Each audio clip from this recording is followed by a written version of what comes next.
Last time on the dive shop, we had our Russian secret agent back diving with us again.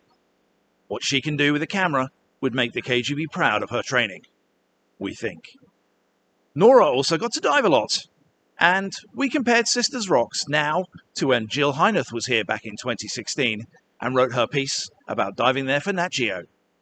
Gary's also been working on some new videos about teaching or learning how to dive neutrally buoyant, and also how we communicate underwater using hand signals.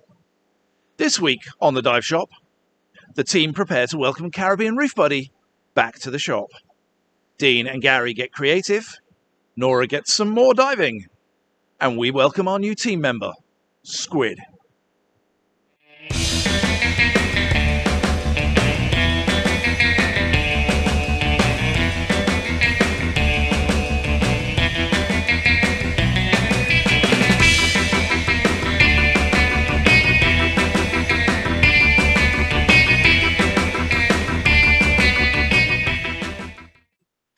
Since 2015, we've been able to welcome Caribbean Reef Buddy to the dive shop. This program is a hands-on educational program aimed at introducing people to marine conservation activities in a tropical environment. Typically, we'd be supporting teams of up to 30 to 40 participants, whether that be volunteers or students, along with the team from Caribbean Reef Buddy and the dive shop.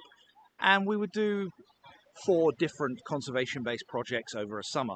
Of course, with 2020, things got a little bit on the back burner. We weren't able to support Caribbean Reef Buddy last year. So for this year, we're looking to get things back on track. Yes, it's going to be quieter. Yes, we're going to have a lot fewer participants, but we're still determined to support Caribbean Reef Buddy with their application and with some of the projects that they like to complete. So yes, the restrictions in 2020 meant that we were not able to complete the data collection on reef health and biodiversity that we would normally do, and we were also unable to support and care for our coral nursery, which had been going since 2017, and so last year we lost a lot of our coral babies due to predation and disease, unfortunately.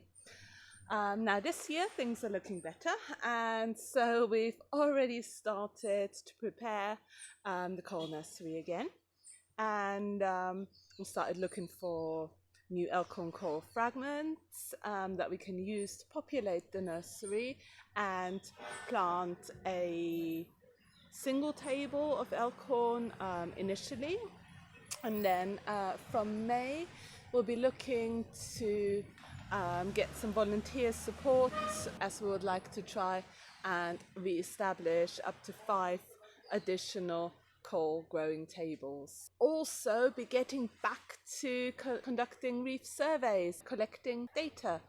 And for this we utilize citizen science protocols to collect consistent data about the reef health across many of the sites in Carriacou, and this helped organizations like Reef Check, CRB and the local government to track the health of our coral reefs over time. So this year it looks like our reefs are in a much better state than previous years, and so we are really looking forward to conducting some surveys and finding out if this is true. We're also looking to launch a new project for this year, one that we planned to launch last year, but because the restrictions were unable to do so, and that is supporting the Bimini Shark Labs with their BRUVs, which is using a baited remote underwater video surveillance system to be able to monitor for signs of apex predators in the water. We'll talk a little bit more about the BRUV system in a moment, but the whole premise is to be able to look at their activity without necessarily disturbing them. So this week we've been dusting off the transit tapes, and we've been printing new data record sheets for our coral reef surveys, as well as refreshing our knowledge on the latest requirements for surveys and latest trends in coral reef health. And we'll be ready to support Caribbean Reef Buddy from next month, which we're very much looking forward to.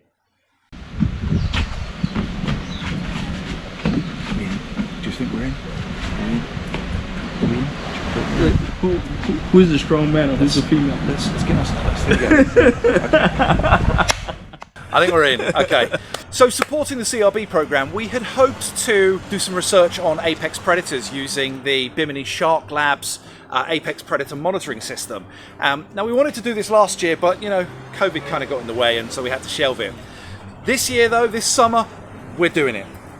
The premise of the project is to use a surveillance structure that we put into the water, which is going to have a look to see what type of predators we've got there. Now, will predators necessarily look at one of our surveillance structures? Of course they won't. So we have to use bait to get them to come to us and to have a look at what we've got going on. So what we do is we've created a structure. We will put bait into the structure. We'll drop that into the water. Now, when it is in the water, we will not have any divers in the water for safety reasons, of course. But before we can get on with the project and run it for CRB this summer, we need to prove the concept. So the first thing we needed to do was to build a bruvs. I'll be totally honest. When Gary first came to me and said, "Oh, let's build a bruv," I was, bruv? Yo, bruv. Bruv? What? What is a bruv? What are we building? So, immediately, Gary head out to the whiteboard. Start visualizing. It wasn't it? It was 3D, right on, bang on stickmans and box and shapes, angles, lengths. You got what I was doing there, didn't you? Yeah. I totally could have pictured the idea, because he was that good. Yeah. Skilled. Yeah. Skilled Gary.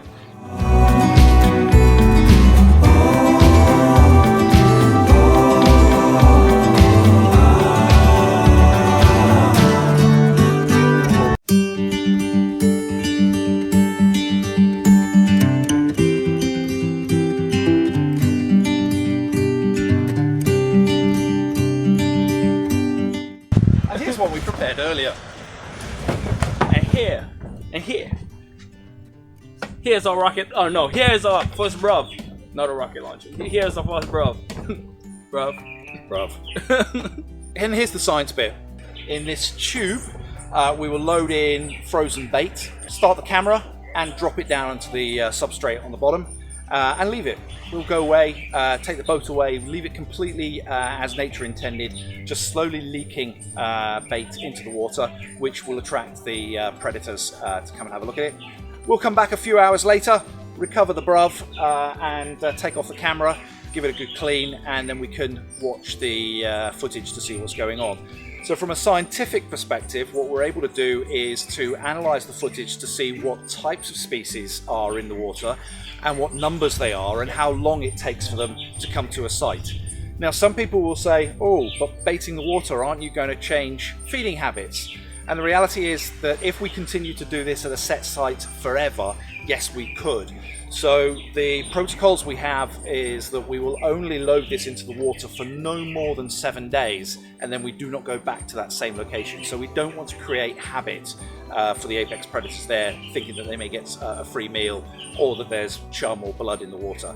So 7 days and then we're gone. And we should at that point have enough footage to be able to determine what types of apex predators we have in the water and what numbers they've got. And from that we can deduce what the overall reef ecosystem health is.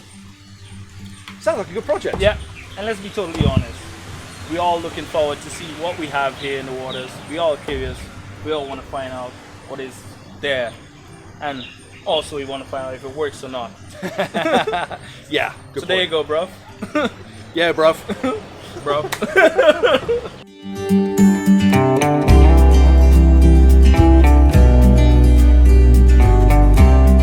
So the past couple of weeks have been a little bit quiet around the shop, but every time the boat goes out, you know me, I want to be on it. And we had our friend Dietmar coming to dive with us again from Grenada, and then we also had a customer from Switzerland who also requested double sisters. So we went to Pagoda's garden again, and we had the most amazing visibility. So I was able to catch some footage for you. I hope you enjoy.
also like to introduce you to our newest team member, Keishon, aka Squid. Keishon joined the dive team today and will be taking over from Dean as our boat skipper, with Dean moving on to the diving side of things. You'll no doubt be seeing a lot more of Squid going forward. Thanks for watching this video, guys. Subscribe to get more of our content, and don't forget to ring the bell icon so you get notified of every video we post. And leave a thumbs up and comment down in the bottom. We'll try to get back to each and every comment. Again, guys, thanks for watching this video. See you